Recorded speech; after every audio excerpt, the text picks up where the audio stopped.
നമസ്കാരം, സജീവ് തിരക്കാനാണ്. പുതിയൊരു വീഡിയോയിലേക്ക് സ്വാഗതം. ഇപ്പോൾ ഞാൻ നിൽക്കുന്നത് പേപ്പാറ ഡാമിലാണ്. അപ്പോൾ ഇവിടെ വരേണ്ട റൂട്ട് എങ്ങനെയാണെന്ന് നോക്കാം.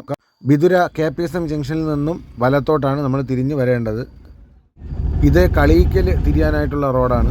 അടുത്തത് മേമല തിരിയാനുള്ള ഒരു റോഡുണ്ട്. ഈ ഇറക്കം നമ്മൾ ഇറങ്ങുന്നത് പട്ടംകുളിച്ചവറയാണ്. ഇവിടെ ദേവിയും അയ്യപ്പൻ്റെയും ഒരു ക്ഷേത്രമുണ്ട്. ഈ കാണുന്നതാണ് ക്ഷേത്രം. അത് കഴിഞ്ഞ് നമ്മൾ നേരെ പോകുമ്പോൾ അടുത്ത് നമ്മൾ കാണുന്നത് ഇതാണ് കാട്ടിലേക്കട എന്ന് പറയുന്ന ഒരു ഹോട്ടലാണ്. വളരെ ഫേമസ് ആയിട്ട് യൂട്യൂബിലൊക്കെ കാണുന്ന ഒരു ഹോട്ടലാണ് കാട്ടിലേക്കട. നമ്മളവിടെ നിർത്തിയില്ല, നമ്മൾ നേരെ പോവുകയാണ്. ചിലപ്പോൾ നമ്മൾ സഞ്ചരിക്കുന്ന പാതയിൽ വന്യജീവികളെ കണ്ടേക്കാം. ഒരിക്കലും അവയെ ഉപദ്രവിക്കരുത്. ഈ കാണുന്നത് ഒരു ബസ് കാത്തിരിപ്പ് കേന്ദ്രമാണ്, വെയിറ്റിംഗ് ഷെഡ്. അടുത്ത് നമ്മൾ തിരിയാനായിട്ടുള്ള ഒരു സ്ഥലമുണ്ട്, പറണ്ടോട് തിരിയാനായിട്ട്. നമുക്ക് പറണ്ടോട് തിരിയേണ്ട നേരെയാണ്. ഇതാണ് ചെക്ക് പോസ്റ്റ്. ഈ ചെക്ക് പോസ്റ്റ് താണ്ടിയാണ് നമുക്ക് പോകാനുള്ളത്. ഈ കാണുന്നത് വളരെ ഐശ്വര്യമുള്ളൊരു കുഞ്ഞ് തെക്കതാണ്. ഇവിടെ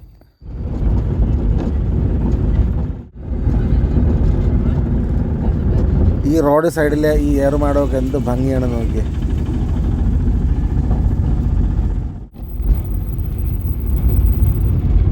ഇതാണ് പൊടിയക്കാല തിരിയാനുള്ള ഒരു റോഡ് ഇവിടെ ഉണ്ട്. തൊട്ടടുത്തായിട്ട് ഒരുപാട് വീടുകൾ, ഇവിടുന്ന് ഒരു 3-4 കിലോമീറ്റർ ഉള്ളിൽ ഒരുപാട് ജനവാസമുള്ള ഒരു സ്ഥലമാണ്. നമ്മൾ നേരെ സ്പോട്ടിലെത്തിക്കഴിഞ്ഞു. അപ്പോൾ ഇനി ഇവിടുന്ന് നമ്മൾ ഇവിടെ അഡ്രസ്സും കാര്യങ്ങളൊക്കെ ഇവിടെ എഴുതി വെക്കണം. നമ്മൾ എത്ര പേരാണ് വരുന്നത്, അവരുടെ പൂർണ്ണമായിട്ടുള്ള അഡ്രസ്സ് ഇവിടെ എഴുതി വെക്കണം. അതുപോലെ നമ്മൾ തിരിച്ചു വരുമ്പോൾ അതോടെ പറയും വേണം. കൊച്ചു കുട്ടികൾക്കൊക്കെ ആസ്വദിക്കാൻ വിധത്തിലാണ് ഇവിടെ എല്ലാം ചെയ്തിട്ടുള്ളത്. നമ്മൾ ഈ കാണുന്ന കട പ്രകൃതിദത്തമായ സാധനങ്ങളൊക്കെ വിൽക്കുന്ന ഒരു കടയാണ്. ഇതാ കണ്ടില്ല, ഇവിടെ ഈ മുളയും ഇറയും ഒക്കെ കൊണ്ട് ഉണ്ടാക്കിയ ഒരുപാട് വസ്തുക്കളുണ്ട്. അതുപോലെ തന്നെ തേന്, തേയില തുടങ്ങിയ ഒരുപാട് ഐറ്റംസ് ആ കടയിലുണ്ട്. നമ്മൾ ഈ കാണുന്നത് കേരള വനം വന്യജീവി വകുപ്പിൻ്റെ ബോർഡാണ്. അപ്പോൾ ഇവിടുന്ന് നേരെ ഇറങ്ങി നമ്മൾ നേരെ താഴോട്ട് നടക്കുന്നു ഡാം കാണാൻ വേണ്ടിയിട്ട്. ഇപ്പോൾ ഡാമിൻ്റെ ഏകദേശം അടുത്തെത്തിക്കഴിഞ്ഞു.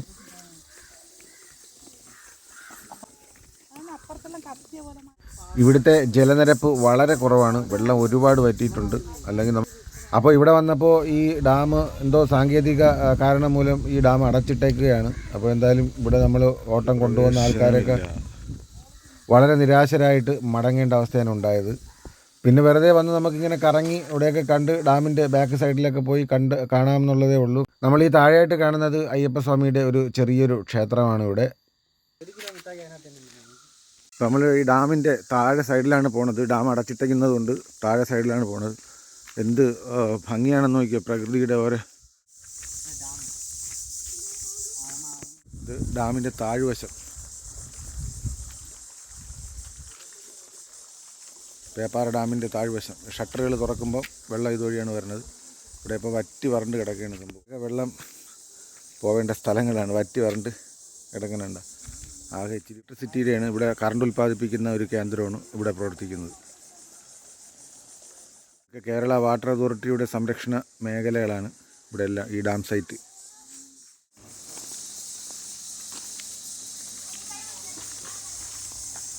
ആ ഡാം സൈറ്റൊക്കെ പോയി കണ്ടിട്ട് ഒരു മിച്ചർ റൂട്ടായി 1 കുപ്പി വെള്ളമുണ്ട്.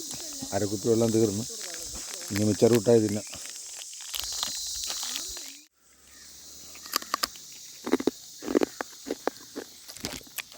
ഈ പ്ലാസ്റ്റിക് ഇവിടെ വനത്തിൽ വലിച്ചെറിയരുത്. ഇത് പോക്കറ്റ് ഇടണം. പോക്കറ്റ് ഇട്ട് വണ്ടിയിൽ കൊണ്ട് നമ്മളെ വീട്ടിൽ കൊണ്ടുപോകണം. ഓക്കെ, ഇതുണ്ട് അവിടെ മൊത്തം വള്ളിക്കുടിൽ പോലെയാണ് സംഭവം കിടക്കണം.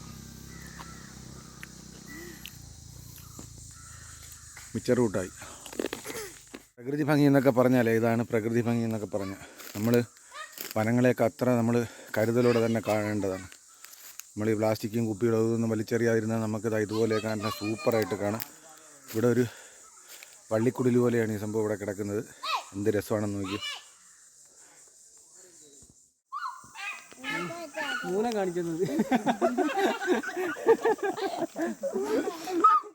വേസ്റ്റൊക്കെ ഉണ്ടെന്നുണ്ടെങ്കിൽ ഇതാ ഇവിടെ വേസ്റ്റിൻ്റെ ബോക്സ് വെച്ചിട്ടുണ്ട്.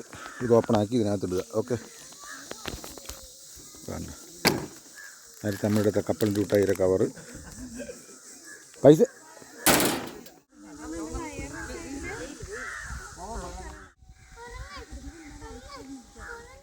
അപ്പോൾ തിരിച്ചെത്തി. ഭയങ്കര വെയിലൊരു രക്ഷയില്ല. ഒന്നീ രാവിലെ വരണം, അല്ലെങ്കിൽ വൈകുന്നേരം.